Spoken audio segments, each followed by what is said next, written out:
This is the batt I ordered from Jen Johnson of Whispering Pines Soft Shetland Wool. And I'm trying to decide how I want to spin this thing.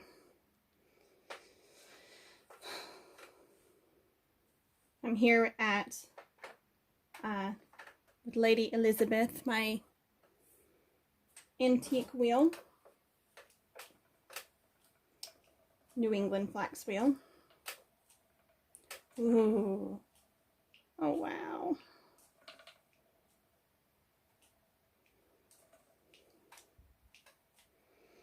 I'll bring you in closer here in just a minute.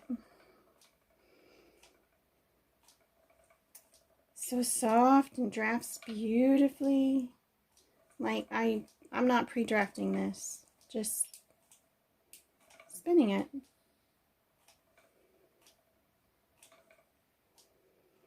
The way she cards, these bats are more of a worsted style prep, with the fibers mostly aligned.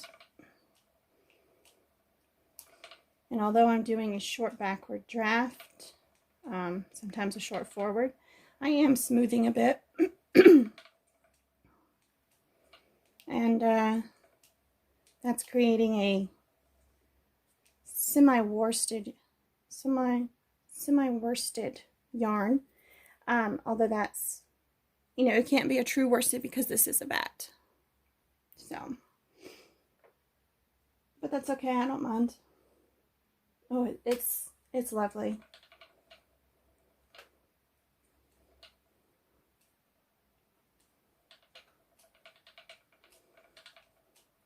My wheel is about 11-to-1 ratio. It's for spinning very fine flax for weaving. Flax does not require a huge amount of twist. Especially, I think it's called line flax, the really long stuff. Could be wrong about the term.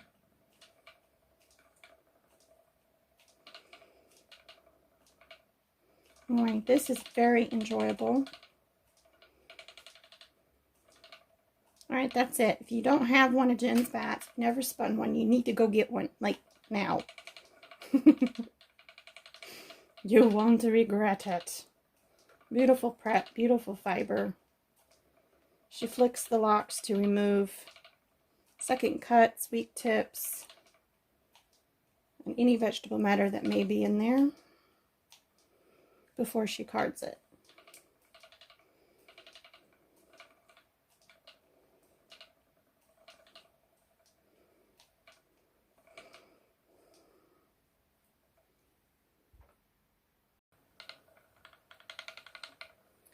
The bobbins rattle is because my drive wheel is a bit warped, and it's actually, the hub has a crack in it, and so the post that goes through the hub wiggles a bit, and that creates the wobble, which causes the bobbin to rattle. But I think this wheel's chatter is very soothing.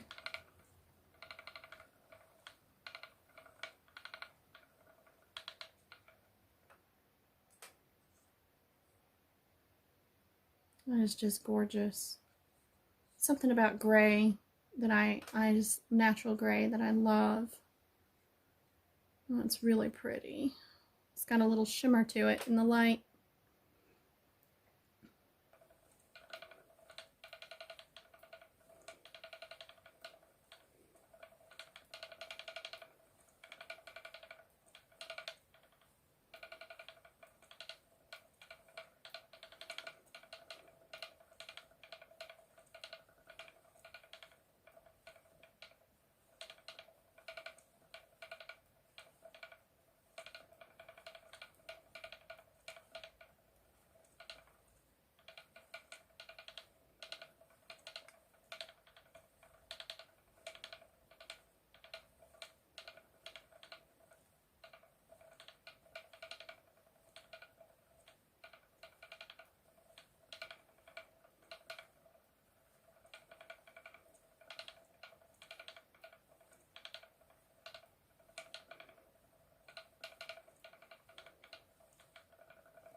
This yarn is really been pleasant, this fiber, to work with.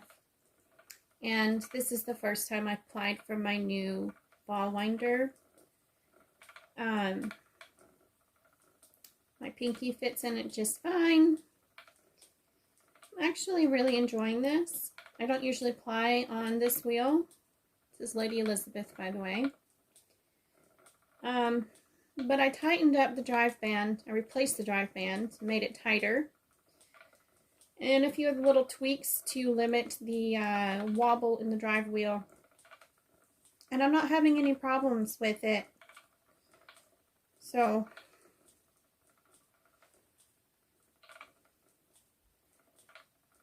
you can see I've got it set pretty strong on the take-ups. It's just slipping right through my fingers onto the wheel, which is not how I usually ply. But it's working really well.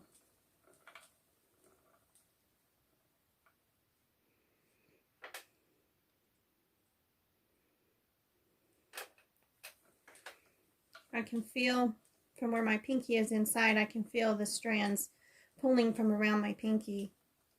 And that hopefully having my finger in there will keep it from getting all tangled up. I finished spinning the single last night and wound it straight onto the ball winder. So this really hasn't rested. And as thin as it is, this could be a major mess if I wasn't supporting the inside of the ball.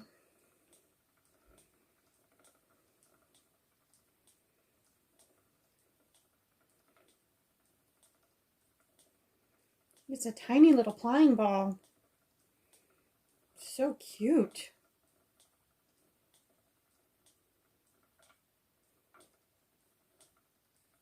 Let's just say this new ball winder is a million times better for making plying balls than the cone winder. The cone winder is supposed to stay on the cone. But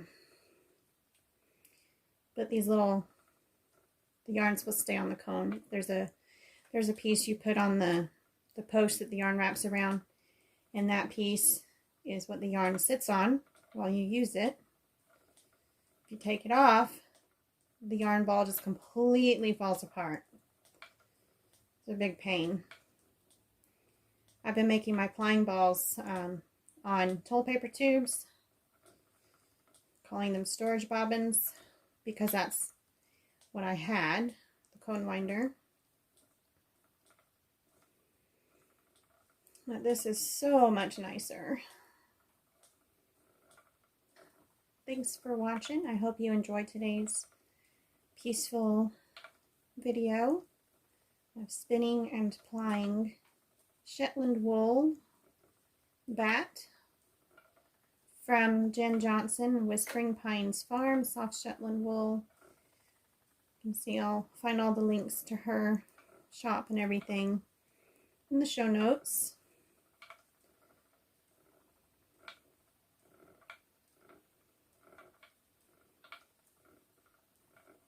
I follow her religiously on YouTube and Instagram.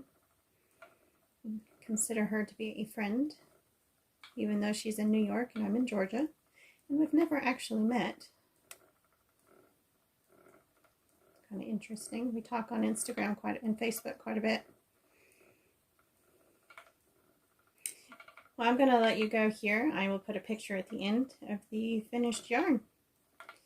Y'all have a great day, and until next time, bye guys.